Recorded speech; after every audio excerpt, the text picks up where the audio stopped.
and then immediately wished he hadn't, because dead ahead was Sebastian Fanshawe, the Duke of Dowden and Richard's chief tormentor from Eton. "Good Lord," he muttered beneath his breath, turning so that the other man mightn't see him. Dowden hadn't changed a whit in the almost 3 years since Richard had last seen him. He was still the physical embodiment of male perfection, tall, broad-shouldered, golden-haired and blue-eyed, and he still had the same punishing wit and barbed tongue. It didn't matter what Richard did or said, Dowden would abuse him, and only the two of them knew the reason why. The names, digs, and even a snide ode that some wit had composed about him didn't bother Richard any more now than they had at school. That said, it was a damn shame that Dowden had so much influence over the ladies, especially over one girl in particular, Miss Celia Trent. Just thinking Miss Trent's name gave Richard a heavy feeling in his groin, an unfortunate development with the potential to embarrass him right here in the middle of the Duke of Stanford's ballroom if Richard wasn't careful. He wasn't the only bloke who suffered such a physical reaction to the woman's sensual, almost overripe beauty, but he was the only man in the room whose twin was madly in love with her. Richard felt like a dirty dog about the way his body reacted to the woman his brother hoped to marry, but he was a human animal in his prime breeding years, and he could hardly control his body's reaction to such stimulus. Could he? But he could control his behaviour, and so he behaved respectfully and with reserve toward the object of his lust and his brother's love. Not that his actions mattered to Miss Trent, since she seemed to have taken an aversion to Richard before they'd even met. Lucian leaned close to him and said, "I'm going to speak to Celia's father tomorrow." Richard groaned. "Why do you feel that you have to marry her, Luce? Just because you kissed her?" Lucian hissed. "Would you keep your bloody voice down?" He glanced around, as if anyone else cared about their conversation. "You know I've been thinking about it for weeks now, long before the kiss." "Yes, but you only started mentioning marriage since that irritating lawn party a few days ago, which was also the same day—" "Yes, you already announced that. Thank you very much.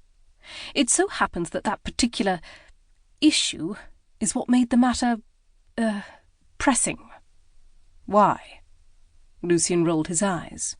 "You know why." "I don't, actually. It's not as if you ruined her." Richard snorted at the words. "Ruined her," he repeated. "How stupid and dramatic that sounds. Have you ever given any thought to that phrase and what it means?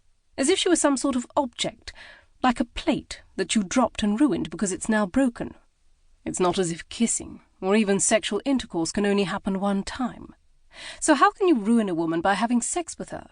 I have sex with delightful regularity, and yet nobody says that I am ruined." Lucian was staring at him in a familiar way. Richard could almost predict his brother's next words. "What is wrong with you?" "What?" he asked, when Luce only stared. "Mother must have dropped you on your head. That is all I can think of to account for it." "Besides," Richard continued, ignoring the tired insult, "I saw her after you kissed her. I can tell you without equivocation that she most certainly did not appear ruined.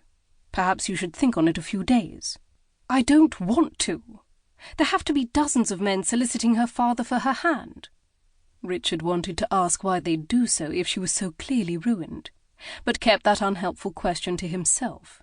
Instead, he said, "Maybe some of them have also—" One dangerous look from Lucian's narrowed eyes froze the rest of the words in his throat. Instead, he soothed his twin. "Even if there are 100 men, none of them can be more eligible than you. Indeed, you possess the only thing Trent is looking for in a son-in-law, lots and lots of brass. Even I, as woefully ignorant of ton gossip as I am, know the man is below the hatches." He smirked. "In fact, if Miss Trent knocks you back, her father will probably marry you himself." Very droll. Richard could see his brother wasn't listening. "Are you sure about this, Luce? You've hardly had a chance to live life or explore the world. We had a smashing time on our trip, didn't we?" "Yes." "Well, don't you think—" "I love her." Lucian's voice was low and firm. "Love." Richard rolled his eyes and heaved a sigh at the ridiculous word. It was his contention that human beings were not designed for monogamy.